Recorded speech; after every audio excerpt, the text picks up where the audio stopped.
இப்ப காரண வழிகாட்டி காரிய வழிகாட்டின்னு சொல்லி 2 வழிகாட்டி சொன்னோம். இது இந்த 2லயும் ஏதாவது தெளிவு தேவை இருக்கா? தெளிவு ஆயிட்டீங்களா? அவசியம் இதுல தெளிவாக வேண்டியிருக்குது. இந்த வழிகாட்டி தெளிவு ஆகலன்னு வச்சுக்கோங்களேன். இப்ப நான் சொன்னேன் இல்லையா, இந்த உணர்வு உணர்ச்சி இது ரெண்டு வயப்படுறதும் உணரக்கூடிய நிலையில இருக்கிறதும் அப்படின்னு ஒண்ணு சொன்னேன் இல்லையா. இந்த 3க்குமான வித்தியாசம் அப்பதான் புரியும். அத 2 பகுதியா பிரிச்சுக்கலாம். உணர்வு உணர்ச்சி வயப்படுறது, உணர்ச்சி வயப்படுறது ஒரு பக்கம், உணரக்கூடிய நிலையில இருக்கிறது ஒரு பக்கம் அப்படின்னு புரிஞ்சுக்கலாம். அத இது 2 நிலையில நம்ம சில நேரங்கள்ல இருந்துகிட்டு இருக்கிறோம். பல நேரங்கள்ல உணர்வு வயம் உணர்ச்சி வயப்படக்கூடிய நிலையில தான் இருப்போம். சரிங்களா? கொஞ்சம் தெளிவு கொடுத்தீங்கன்னா நல்லா இருக்கும். சரி, காரண காரியத்துல என்ன வேற யாருக்காவது அதுல ஏதாவது கேள்வி மாதிரி யாருக்காவது இருக்கா? காரணம் காரியம், காரணம்னா என்ன, காரியம்னா என்ன, முதல்ல அது நினைவு இருக்கா? சொல்லுங்க ஹரி. ஐயா, காரண வழிகாட்டிங்கிறது நம்ம உள்ள இருந்து வழிகாட்டுறது. காரிய வழிகாட்டி வந்து வெளிப்புறமா நம்மளுக்கு வழிகாட்டுதல் கிடைக்குது.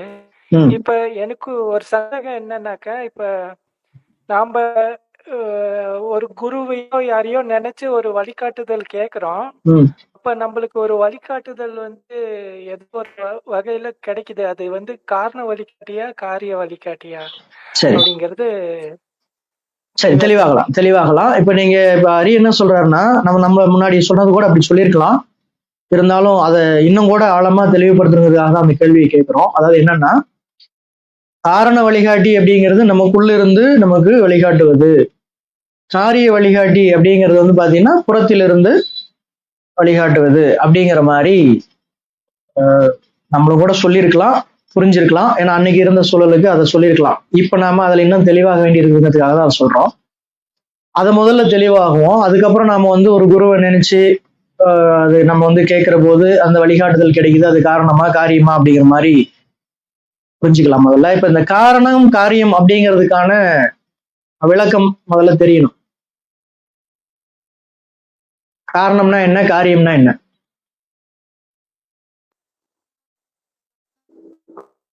காரியம்னா செயல்.